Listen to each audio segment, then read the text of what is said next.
What was your first impression of the show when you saw the script? Was the script brought to you? Was it something that you pursued? This is for either of you. So I didn't see a script till after I was hired, and I think actually till after I shot the first episode, because all I had for the audition was a couple of Pam scenes, which weren't really scenes in the first season. It was more like sarcastic one-liners that they kind of all put together. So I kind of came in and just did like 10 sarcastic lines. You do have some of the best lines right? in the series. You do. Yeah. Yeah. It was that stuff where Anna, when Sookie and Bill come into Fantasia for the first time. So I did those lines. And then they hired me, I went to work, shot it. I don't even know if I ever read the first script, to be honest. That's cool. It keeps things as a surprise, and I hear that that's kind of the mainstay, is that you guys are constantly surprised by the script. You're not kept in the know. They just I'm not. keep you in the dark a little bit. Not at all. No. I think Joe Manganiello is sometimes in the know, because last season I was asking everybody, because Steven is often in the know. He knows gossip anyway. And so I'm always trying to get Steven to talk to me and, you know, casually, so what have you heard? And nobody knew anything. And then Joe Manganiello said, oh, I know what's going to happen in season 4. Like episode 1, he goes, I know. I go, how do you know? He goes, I just walked up to Alan and asked him. And I thought, you can do that? Yeah. Who would ever think of doing that? Yeah, I mean, coming up, I have no clue. Like, no hint. No hint of what's in store for Hoyt Fortenberry, no? Or for anybody, for that matter, really? But it's certainly not for me. You know, I walked away at the end of the last episode, just walk off. I don't know where I'm going. I don't know what's happening next. I mean, all I know is everybody's gone. Yeah, that last episode was pretty, I think we're going to see maybe, I'm speculating here, but quite the changeover. I'm assuming they might bring in some new characters as well to it. I'm not familiar with the book. I am a die-hard fan. And it's so different. Yeah, I've heard that. I have heard that. So, anyone enjoy the book versus the TV series? I'm a big fan of the TV series, but I mean, and my mom's sitting right there in the second row. If I could watch the video and not read the book to do my book report, that's what I would do. Who wouldn't, right? So, now Jim, was the script brought to you, or was this something that you pursued, or was it something that was suggested to you? Trying to remember, I didn't really have much going for me in terms of credits or anything when I went in. And I remember on the day of the audition, read the breakdown, and it was something about vampires in the South, and this is how kind of naive I was. I had an audition for like a cop show, guest star on Fox or something. It was terrible, but I was excited about it because there was I thought it was a lot to do, and so I read the thing about the vampire show and said, well, if I have time, I guess I can go by there. And so I'd go by there, and a friend of mine was in the waiting room, and she said, are you nervous about meeting Alan Ball? I said, I'm not going to, and then looked at the thing and it said, meeting with Alan Ball. So right about then, Alan says, hey, come on in. And I haven't read it. I don't, he's somebody I admired a lot, and it's probably good that I didn't have time to think about that and get myself nervous saying, so we did it a couple times, and it was just these little pieces. There were just a couple scenes, but then we talked for about half an hour, just about growing up in Texas, about small towns and things like that. And I thought that's very smart. When I direct stuff, I don't have anybody audition. I spend some time with them and see who they are, and then you know what you can do with that. But then they called and said, you got it, and they want to make it a regular, and it was one of the most bizarre processes I've ever had getting a part. So. I think that the idea was bizarre. I mean, when my friends first said, have you seen True Blood? What's it about? They're vampires. I'm like, yeah, I wasn't a fan of Buffy. No, it's okay. And second season, hooked. First season started to slowly draw me in, but second season, absolutely hooked, as I'm sure a lot of diehard fans out here are as well too. What compelled you then to take the role? Like, I guess did you enjoy the sarcasm and the character of Pam? Is it at all close to your character in real life? Do you find yourself being sarcastic from time to time as well? Or delivering those lines? Sort of, learned over my lifetime to try to curb that sarcasm, because not everyone finds it palatable. My family really doesn't find it palatable anymore. So my husband would say that I'm not so caustic, and that's huge. I just edit. I've learned to edit. We all think these thoughts, and then we think, no, don't say that. Just take a moment. So there's definitely Pam in there.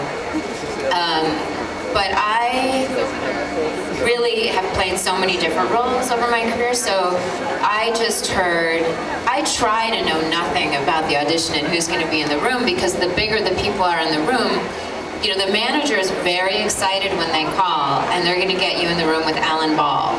But that is not what I want to hear, because I still have to walk in there, and I still have to get the job. So they've done their part. Their part is over. They can pat themselves on the back. So I knew Vampire, and I thought, oh, cool. HBO, really cool. Alan Ball, la la la la la la. I don't want to know anymore. And but the lines were really fun, and still are. What is it like on the set? Is it a lot of fun? Do you have a great camaraderie? Do you guys actually get to see each other a lot, or only when you're working on a scene? Well, she and I are neighbors. We live a couple streets away from each other, so we see each other a lot. And, but it really is, and I think people kind of put on a good face most of the time. Kristin's done enough of these with me by now to know that I don't do that. Sometimes get a little heat for telling the truth. The truth is that our group of people on this show, we really are, there's a familial vibe.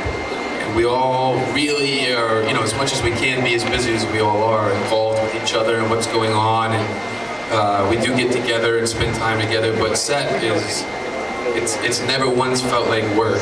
It's always felt like, kind of a creative endeavor with the people you like, and there's people you get closer with than others, but everybody cares about everybody else. And I think that's part of Alan's brilliance, is to put together not just talented people, but a group of people that are of a high quality of person. That nobody's running around True Blood trying to be bigger than the show. Good. And that can't be said for anything else I've ever worked on. There's always some, jackass who thinks that it's all about them. Although always one. Lafayette's outfits are a little bit louder than the show, but that's right. Yeah. Hey, what about Pam? Pam's are just dead sexy. Dead sexy. What? Now, I put on my Facebook, I polled some of the people out there, my friends on Facebook, what would be one of the questions that you would like to be asked, or like to have me ask on their behalf. And one of the questions was, what was the hardest scene you have had to film in True Blood? It wasn't the breakup of your bromance with Jason, was it? It was the consummation of my romance with Jason and his dream where I had to straddle my good buddy Ryan. Whoa. There's some fans in here. To not only be comfortable, but really enjoy that. I bet we could auction that off and make a lot of money here, but for me it didn't really, we laughed about it, and then we realized the more we laughed about it, the more takes we had to do, because so afterwards we went over to my house and he drank about 35 beers and he talked about girls a lot. Yeah. And sports. Yeah. And you, what was the hardest thing for you to film? Well, different one. Nothing has been hard per se as far as awful, but we've had a few. I'm going through my mind. This year with the prosthetic makeup, there were a couple of nights where I was in the makeup chair for 5 hours. So my call time was like 6 p.m. So I finished makeup around 11 p.m. and then I waited in my trailer till 3 a.m. and you can't be comfortable in that stuff. And then had to go film a scene that I thought was really important. When I read it in my mind, I thought, this is a big moment. Like, I really want to do well in this scene. And honestly, by 3 in the morning, I don't care. I want to go home, you know, and I want this shit off my face. And I walk into the scene with Alex, and it's a scene where we're in Bill's dungeon, and I'm in the corner rotting. And I look at Alex, and I'm like, I'm not really feel like doing a scene. And he goes, I'm pretty tired. And so I kind of had to give myself a real talking to in my mind, like, come on, soldier, you know, whack. And when I was filming it, the hard part was that you usually have some sort of barometer after having done this for a while of how you're doing. And if you are close to what you imagined in your head, and I had no barometer. I was tired, the stuff felt awkward, I was lisping, I couldn't see out of one eye, right? And I'm thinking, I'm sucking. And then, not in a good way, in this case. And then when and the director was giving me no notes. He'd come out and give everybody else notes, and he'd say nothing to me, and I go, Who was it? He only directed one episode. Was it Jeremy? No. Jeremy? Totally drawing a blank on his Oh, did he direct 11? I think this was like 7. God, I'll remember. Because it's not Petrarca, but it's another P on the end. I'm so bad with names. And little guy glasses. Kind of cute. But no direction. No direction, and I said, what's happening? Am I doing anything right? And he goes, perfect. And other people later, the makeup artist told me, oh my God, that scene was so moving, the hair, and I'm going home depressed that I did nothing right. And Hair said that scene was so moving. And when I watched it, I thought, oh, that was moving. But I didn't feel any of it. I just wanted to leave. I gotta get the business card of that esthetician you have on the show there, because what she did for you in that facial, especially when ripping my face off. Yeah, when Marty said don't smile or your lips might fall off. Right. Oh my gosh. Oh my gosh. Now, Jim, maybe you can answer this question for us. Who's your inspiration?